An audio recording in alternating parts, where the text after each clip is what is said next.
guys, and welcome to Chirpse with me, your host, Glow. If you don't know, then get to know. And we have a very special guest here for the second time. Back again. Period. Back and better than ever, baby.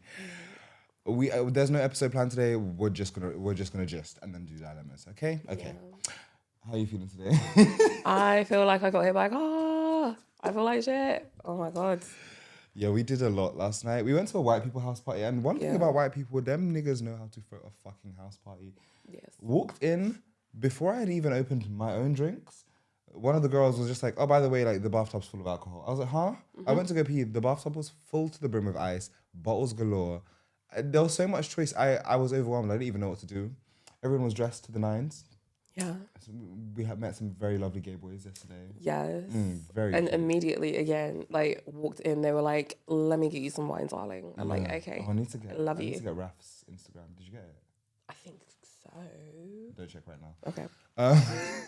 I'll get distracted. But yeah, it was great. And also, I've missed lip sync so much, guys. Like, I hadn't had like a good makeout session in a while. And yesterday there was this one really cute girl. Not Lucy, Sophie. Yeah, there was this one really. Oh, she was so cute. Yeah, we had a nice makeout sesh. A few times actually, and then one of my boys introduced me to his girlfriend for the first time, and you know, I do love a couple.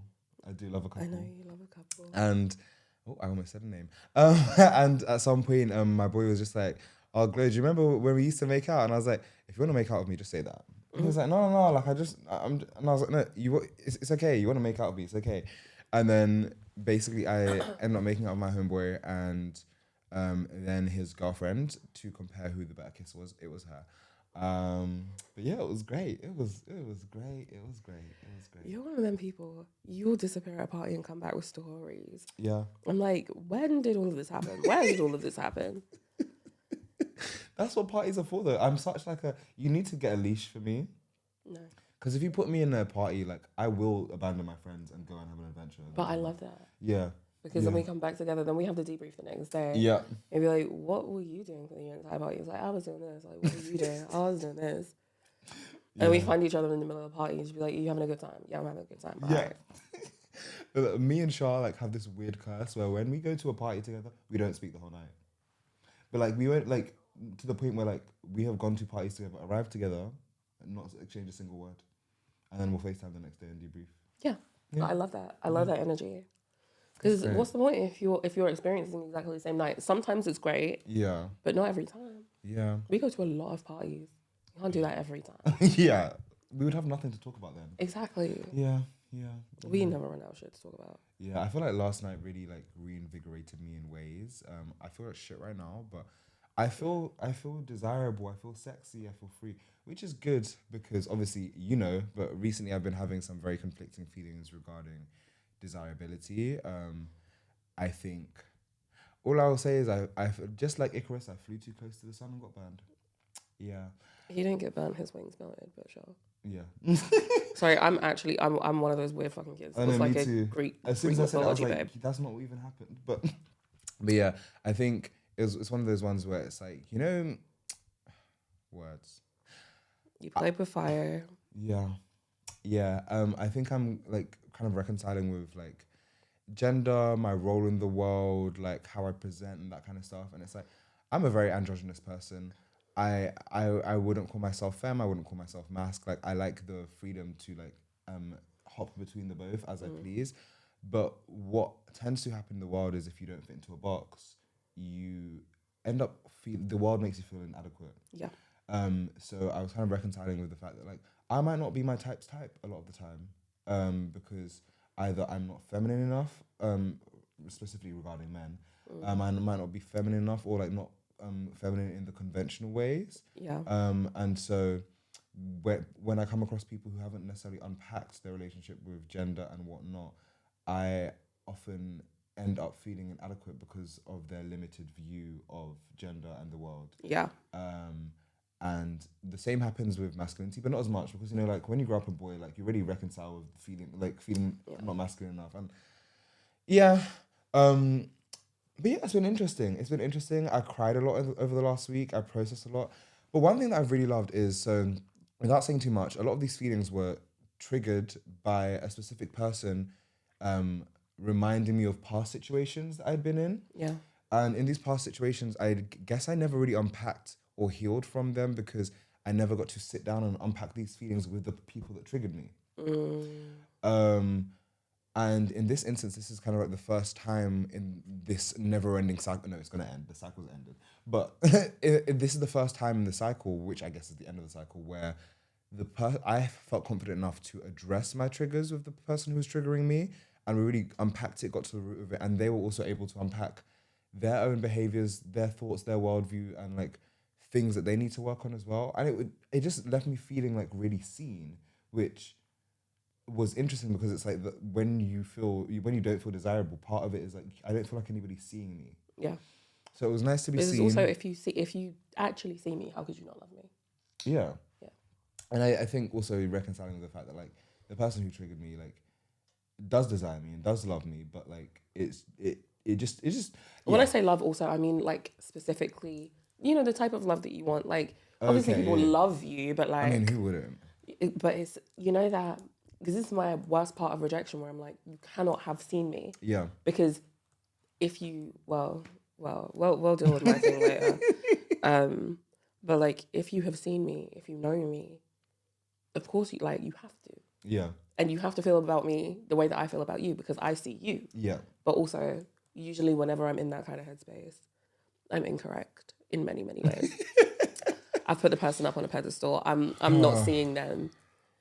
And they're not really seeing me because we're kind of doing this weird. And this is the thing, because when you put someone on a pedestal, you're also doing yourself an injustice because they cannot live up to those expectations, and you're bound to be disappointed. Yeah. And the thing is, the person who triggered me even warned me, they warned me on like one of our first like intentional one-on-one hangouts. They were just like, listen, I love that you see me for like the person I'm trying to be, but like I'm still working on it, so don't put me on a pedestal because you will be disappointed because I am a man. Yeah. And I was like, yeah. Like hand wave, and I was like, but like you're like, great now, baby, like, you're so humble. Like look at you. Like you even have the self-awareness. Oh, yeah. brother. Yeah. But yeah, when you like them, they'll straight up be like, no. I'm waving this red flag in front of your face. You'd be like, yeah, but I like that you're holding it. Like, you know. Yeah. You know. Yeah. But yeah, I'm glad that I'm glad that those things are done and I've processed those things. But now I'm left with the big question, what now? Like, okay, now that I've unpacked these things, how do I decide to navigate the world more intentionally? And I feel like in the last week or so, I've been, experimenting with like femininity, presentation. Today, I was like, I want to feel like a gay boy today. I don't want to feel like a girl. Because I feel like I've been giving girl the last couple outings. But I'm like, today I want to give boy, but in like a very gay way, in like a very Little Nas X way. I got my cute little crap tap. Yeah, period. But yeah, today is gonna be interesting. So after we record this, the next stop is my ex's house. My ex is throwing a house party for one of our mutual friends' birthdays. I think it's gonna be interesting. Because obviously I've now unpacked a lot about how I feel towards certain people. One of those people being my ex. And probably not in the ways that you guys are assuming. It's not a thing of like, oh my God, I'm in love with my ex. No, it's very much like just intentionally navigating a friendship with somebody that you have had romantic feelings for. It's interesting. It's been a hard challenge. It's been a rocky road, but see, I don't play that shit. I know Cleo. I love it in this case. Like I love it for you. And you really like the ex, like But I love that babe. I love that babe. We love but you. like, I hope you watch this. I actually love you so much. No, for real, like. And you obviously you know who you are. Yeah. But no, definitely my favorite ex. I don't think I know that many of your exes. Yeah, but I just like they're just such a sweet, and it's earnest. Yes. Like and genuine. Yeah, because especially you, the way you read them fulfilled damn near every time you see them, and they're just like, no, you're right. Mm-hmm. And I respect it because it's being able to giggle about your own little, shortcomings and whatever. Not to say they can't be worked on, but you have to laugh about them while they're there, like or even once you've grown from them. So like, I did used to do that. Yeah, that's crazy. And I think that's really the key to like actually navigating genuine friendships with exes, because I think a lot of the time people are like, okay, let's be friends, and then they don't really talk about all of the shortcomings in the relationship. They don't talk about the relationship breakdown. They just sit there and smile and just like, okay, we're just friends now. But they don't do the work, because friendship is work, and friendship with an ex is a lot of work, because not only do you have to then unpack and like heal from the relationship, you also then have to relearn an entire person. Because, for example, me and my ex, we weren't friends before we started dating. I don't know if I've told this story, I think I have, I'm not repeating it. But we had met at a house party, and I thought they were cool. And, you know, I'd set the intention, oh yeah, we'll hang out, I'll invite you out. I didn't. Yeah, I'm a bit of a dream seller when I'm drunk, working on it. So we didn't hang out, or we spoke here and there, but it was about 8 months later where I saw them on Hinge, and I was like, huh, interesting. Liked, and then we just started dating, so we didn't really have time to like build that friendship rapport. We just started dating. Yeah. And it's only after we broke up and decided to remain friends. To be honest, it wasn't really a decision. It's like we broke up, and then I was kind of just like, okay, cool. Do I want to keep hanging out with this person? Yeah. And then we've really intentionally built our friendship, and it's taught me a lot about how to navigate friendships, communication, honesty, that kind of stuff. Because being friends with an ex is triggering. Like, even if... Again, I would not know. Yeah. My exes are blocked. I need you to understand. Or in jail. / prison. But they're also still blocked. I don't give a fuck what they're doing. Yeah. The ones that aren't blocked are dead. The one. Rip to that nigga. Yeah. No, for real. Like, I don't... But, Did you kill her? Sorry. It was you, wasn't it? It was. He had it coming. What's that fucking game? In the library with the candlestick or whatever the fuck? Cluedo. Oh. I forgot. I haven't played that in a while, but... I've never played it. I just like making random Cluedo references. Yeah. I would love to throw a murder mystery party one day. We should do it. We should like get like a really fancy Airbnb mansion. Comment if you would come, and comment how much you would pay, and maybe we'll do it. Oh my god, yeah. Because I definitely want to do more because events. Financially it's just yeah. But like if y'all want to pay, we could do it. Yeah. But yeah, it's interesting. I definitely want to throw more parties in future. Yes. And we have the best fucking party ideas ever. Like the other day we were up until 6 a.m. on FaceTime, literally just planning my wedding. Yeah. Oh my god, yeah. And mine. Yeah. So sometimes when I'm going to a house party, I don't really do this as much anymore, but I used to set myself objectives, like what do I want from the night? What do you want from tonight? Assuming you're coming. In the world where you stay at the party. Being you sounds like so much work. The way I just be on vibes. I don't have objectives, Listen, baby. Being me is work, child. I'm gonna sit in the corner and play on my Nintendo Switch. If I meet someone, I meet someone. Everyone in the room, I feel like I'm gonna know already. I feel like I'm low-key riding the high from like last night. I'm like, I felt so alive. I felt so sexy. That may have been the alcohol.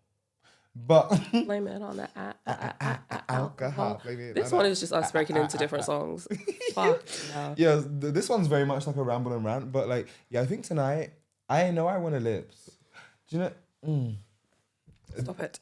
I'm gonna cut out the name, but can't lie. I really want to.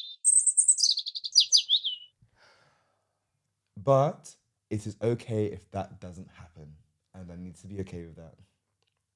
But see how the work of being Glow transfers onto Cleo?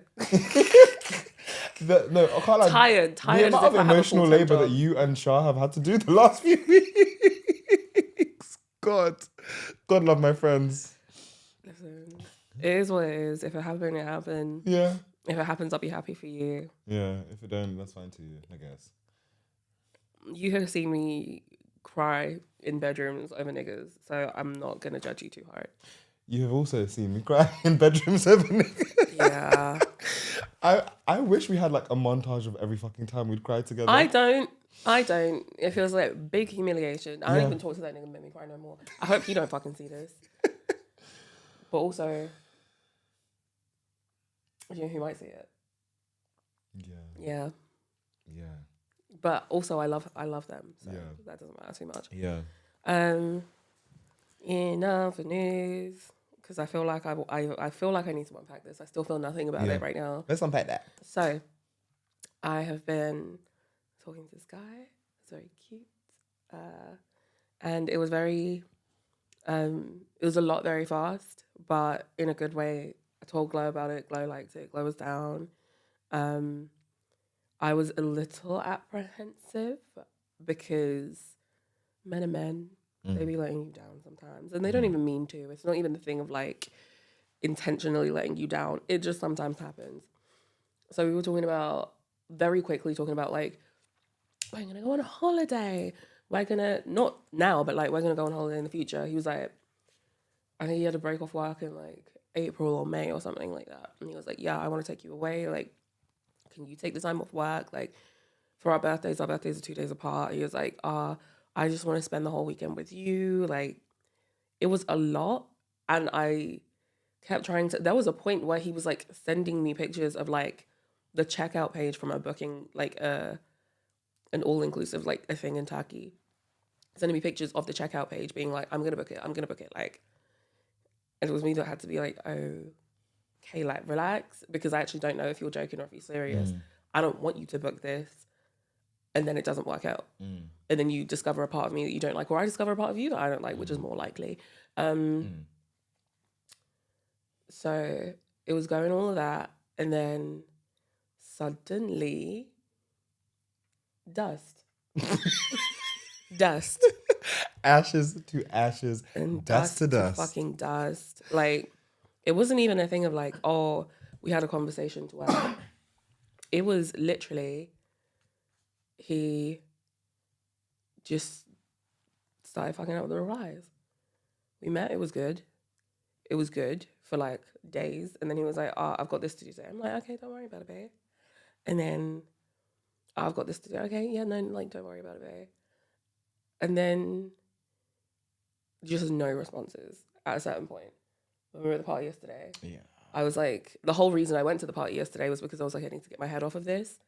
Because even what I tend to do when shit like that happens is I'll just put you in the archives so that I don't have to see, but then I can just see the little thing when you pop up. So I did that. Still like nothing, that affected nothing. I was still on my story and I could see that he was watching my story. So I'm like, okay, so you are there. Yeah. You're just not doing what I need you to. And then this morning, woke up hungover on a nasty little come down. Basically to a text being like, yeah, this ain't gonna work. Yeah.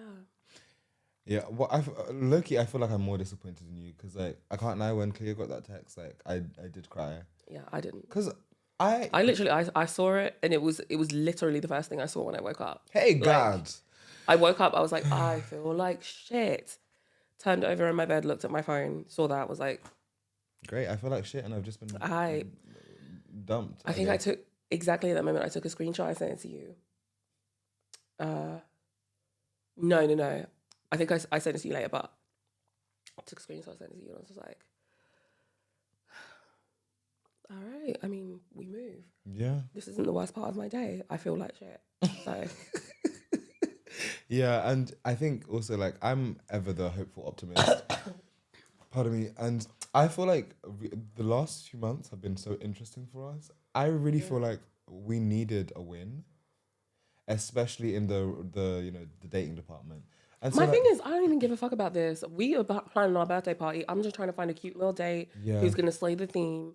And, you know, if we go home, we go home. If we do not, we do not. Because it's not even about, like... I feel like I get my romance from my friends. I get sex from... niggas. Yeah. But it was... So I don't feel as disappointed as I thought I was going to. Plus, mentally, I'd already prepared for, like, okay, how would we go from literally texting all day, every day to, like, 4 hours for a reply, 24 hours for a reply? Like, it's the 24 for me because I'm like, that's crazy. Like, but to be fair, that 24 came before him then being like, all right, this ain't gonna work. Okay. But it's still not ideal. Yeah, I can't lie. At this point, fuck dating. It's very much like, yes, we just need niggas for our birthday. Yeah. But also, this was my thing with this is like, so this is what I was saying about like all my exes are blocked. I don't really be making fuss and fighting over nothing. I could be crying my fucking eyes out in real life. I could be crying and throwing up. The texts you're getting from me are dry. Yeah. Because I promise you I'm not giving you any more of my energy. Yeah. So I will literally be, the amount of time, I think every breakup that I've ever had since I was 18 or 19, when some guy was like, you're just clingy. And I was like, I will never be that again. One thing, you do not have to worry about me. It affected all of my relationships afterwards. I hate so that. I will get a break and I'll just be like, all right. I really hate that. And then I just move on with my day. But also really that man I was 18 years old. That man was 54. He was too grown. He was way too grown. But yeah, he told me that because that was the first time I was also like very obsessed with someone. Like, I don't think I'd ever had that. Like, it was probably like a lot of childhood wounds, and a lot of was happening at the time. Like, stuff was happening like with my own mental health, with getting help for that. Like, that was finally moving, getting some very heavy family secrets from my family, basically being like, there's stuff we haven't told you your whole life. All of that's happening. He was my rock, and then he just ghosted me for like 6 months, and he was like, well, you were just really clingy and I didn't want to talk to you. Ugh. But literally since that day, I've just been like, anyone be like, I don't want to be in your life anymore. Calm. Yeah. All right. You don't have to. Yeah. I'll be crying and throwing up in real life, but you will never see that through text. Yeah. Or through like a phone call or whatever. And I think I don't know if it's a Gemini thing, but I'm very much like that as well, because like when I have let niggas know that I was pressed, like when I was younger, humiliating. And so I feel like for me, it's very much like, I would prefer that you think I do not give a fuck. Yes. Then have you be like, oh yeah, I've really gotten tired emotionally. Yeah, like you have no power here. And then they'd be like, but why didn't you fight for it? I don't want to. You said you don't want it. Why are you now scrapping and we can't even be friends? No, you said what you said. Yeah. Why are you now trying to appeal to me? Yeah. You set the terms. I'm just following them. Yeah. But I think sometimes I take that kind of like mentality to the extreme, because it's like, you do it the right way in that like, you will cry and throw up in real life, but you know, the message is dead. But for me, it's like, I think if I send a dead message, or if I'm just like, I'm not gonna let this nigga know I'm pressed, then in real life, I'm also just like, I'm not pressed when I am. And so I never process the feelings. And I realize that sometimes when niggas, not sometimes, most of the time when niggas upset me, they will never know how much they've upset me, because I would just deal with it, process it my way, and just like adjust accordingly, like adjust my expectations. But obviously what I found from recent situations is that sometimes speaking actually helps. Like obviously when the problem is occurring in the relationship, like sometimes if you just tell people how you feel, if they're the right kind of person to stay in your life, they will sit there with you, unpack, apologize, change, take accountability. But I'm very much on you on that, like, my thing is I don't want none of that. I really don't care if you change. I don't care if you grow. Oh, I'm going to therapy now, baby. I don't care. It doesn't affect me. Bring me a nigga who's going to therapy. Bring me a nigga who's going to therapy. Yeah, but I'm looking after the fact. It's like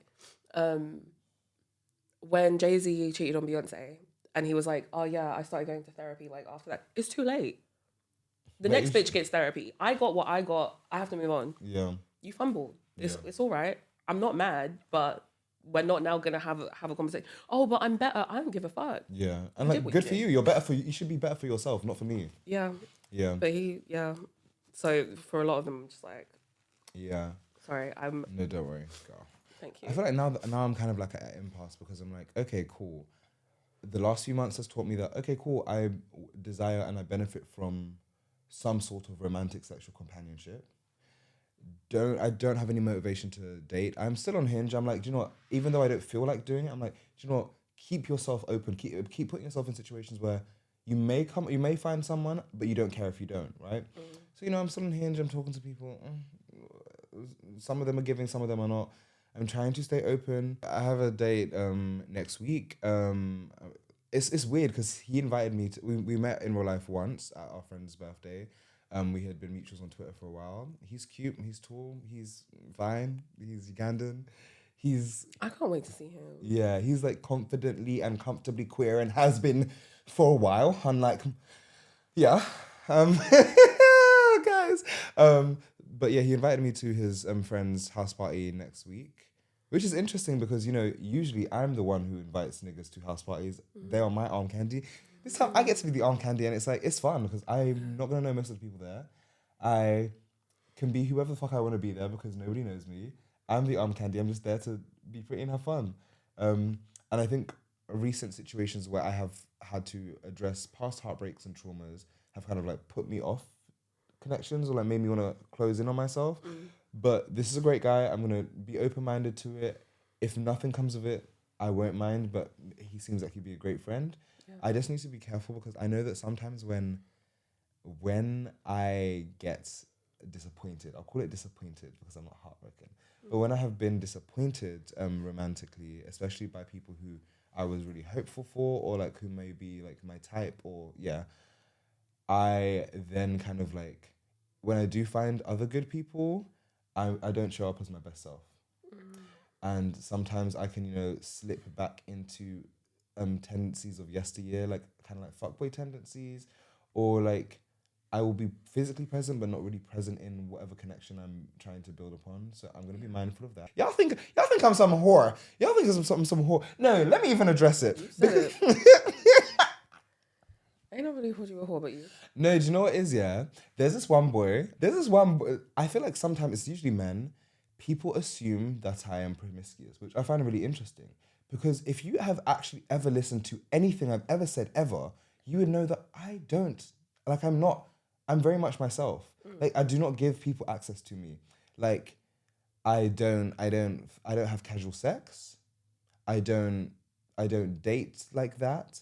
I'm not easy, which is fine for people who are, but it's like, I think I also thought that before I knew you. Yeah, which makes sense because I have a fucking podcast about love, sex, and dating, and like I very confidently talk about these things. I'm flirty. I celebrate sexuality. 2025 Carrie Bradshaw. Yeah. Basically, one of my friends was just like, "Oh, I was having a conversation with this boy, and he seems to have this idea that you're a slut."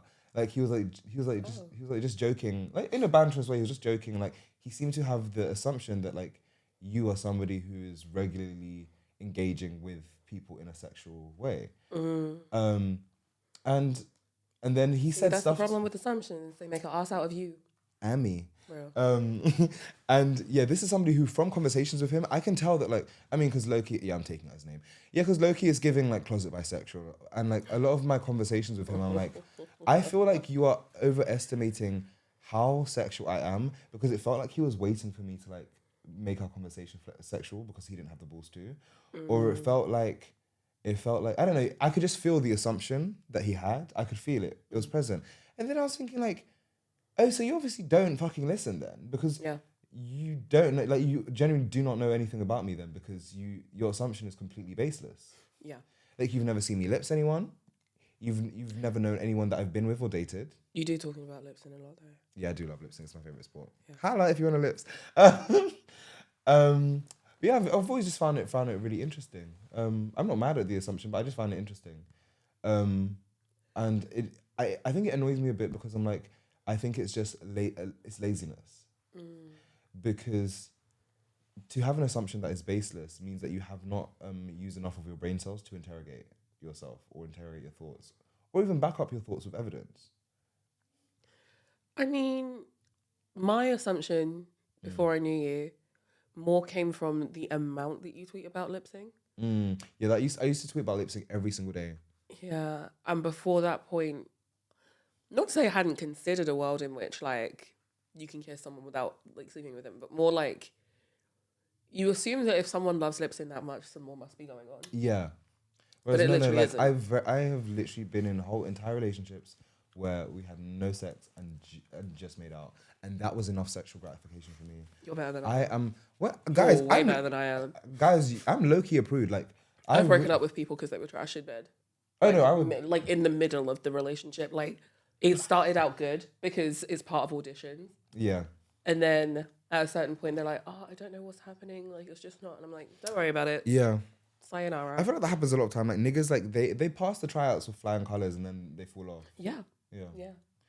But Yeah. I don't have the patience for it. Yeah. Because I've also had incredible relationships where I'm like, I need this to be on lock because the person that I am when I'm not satisfied in certain ways, that's the version of me that considers cheating on you. I would never cheat, but it's that part. We could be entirely emotional, locked in, but if you can't make the things do what they need to do, yeah, it's one of them ones. I just be in a bar and I'm chatting with someone, I'm flirting with someone, and then I have to clock myself and be like, you are in a whole relationship, like your head is not in the right place. I'll never cheat, but I definitely, one of my relationships ended because I realized how I was in Morocco. I was talking to someone, this guy, and I was like, I was there with my family, and I sort of had like a brain clarity where I was like, you actually can't do too much with this guy. Like, you're here with your family. And I was like, you have a whole boyfriend waiting for you at home about you're here with your family. These are not the real, like the right reasons to not do this. Yeah. And then I went home and I broke up with him. As you should. Because I was just like, my brain is not in the right place for this shit. But yeah. But no, can I say another thing, right? You already know this. I'm going to tell you anyway. Glo was on FaceTime with me when this happened. Imagine I was on field and I got like a new, like, I have premium because I just like to pick from the pool of people that really like me. What? The first boy that ever liked me in year 4 or 5? Like, when I say liked me, as in we did not like each other. He had an active crush on me and I was not interested. That was the first time I'd ever really had that. First boy who ever liked me on field. And then I don't know if he was acting or not, but was like, wait, is your name Cleopatra? Like, I think I know you, but I don't. I'm like, I kind of find it flattering that 20 years later you still find me sexy. Yeah. But also, my nigga, I don't look that different. It's still me. It's still me. And you can just say, because also it wasn't even a thing of like, where do I know you from? How do I know you? Da, da, da. It's very much like, oh, I think I know you. Is it Cleo? I'm like, yeah. Because you know who I am. Yeah. Because you know me. Yeah. Don't pretend that you don't. Yeah. And then he just kept being like, well, I feel like this happened for a reason. No, nigga. The reason is she has premium. She saw that. No, this is, I literally said this to him. I was like, he was like, oh, I feel like this happened for a reason. I was like, I have premium. I literally saw you. And I know you from school. I was excited to see someone that I know from school. I assumed we were in the same lane of just like, oh my God, I haven't seen you in a hot minute. Let me like you. Okay, let me like you back so that we can catch up. No, he is fully like, but you want to be my man. God bless him. I actually don't know what he wants. I still need to figure that out. Have you considered, like, I don't know, maybe asking him? I think I have. I don't believe you. No, I think I've asked him. Okay. But I don't remember. Our conversations are so laggy and dead because I'm just like, I don't like when people put expectations on me of like, oh, but it's the universe, the stars have aligned and I've met you. Like oh God. Men say it as a key. Men definitely say it as openers, but like, oh, trust me, I know. The actual stress of someone being like, no, the universe has aligned us. And that's us now. Like, no, not for me. Give that to me. I'm ready. Like, I don't give a fuck. Love bomb me. Let's be locked in. I'm tired now. Okay, but the thing is, even then, we could pursue this and it could still be nothing. Yeah.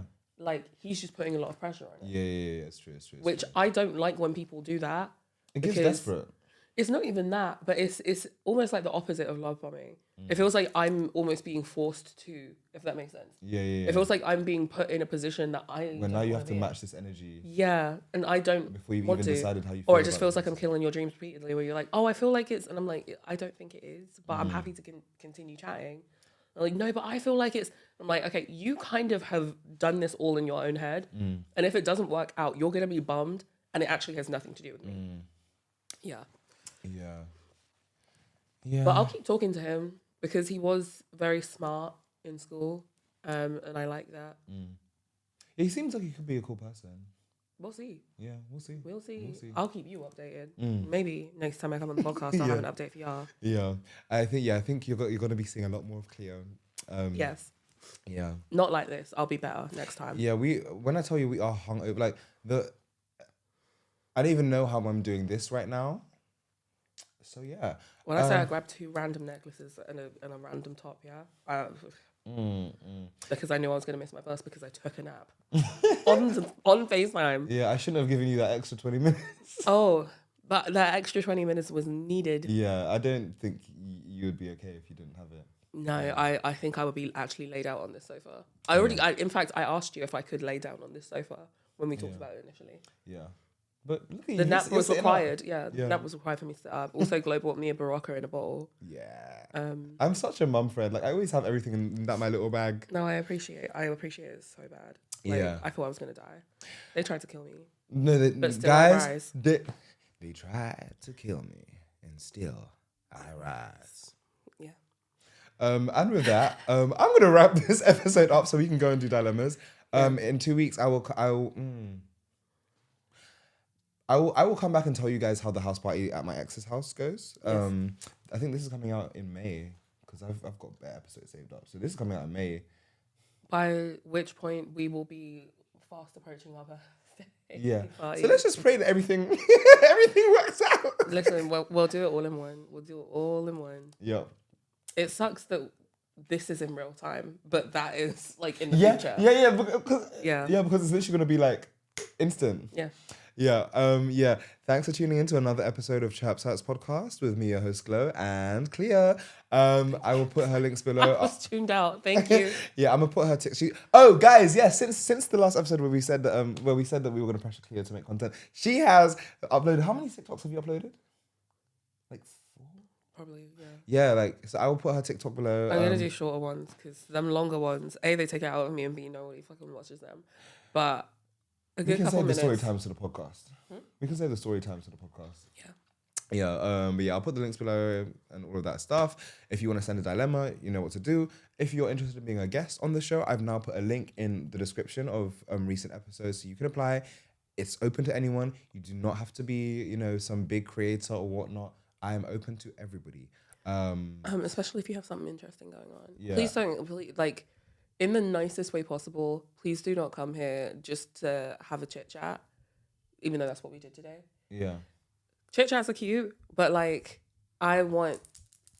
Yeah, chit chats are cute when you have like good chemistry with the people. But if it's just like random chit chat with random people, it's a bit. But if you have something, if you went to a cute little party, you are actively dating around. Yeah. Or something. Give us something to work. Yeah. Also, to clarify, you see the dilemma inbox thing. You guys, if you just want to chat, you just want to tell me a story, you can tell me a story. I don't need to give you advice. You can just tell me something cool and interesting that happened to you. Yes. Or you can ask me questions. Like, you can just use it to vent. Honestly, you can just use it to vent. Yeah. Use it to vent. Yeah. Use it to vent. Use it to vent. And we'll still read it, and we'll still. Yeah, we'll still give our feedback. I mean, you can say if you don't want advice, if you just want your things to be on here, but. Yeah. And with that, peace out.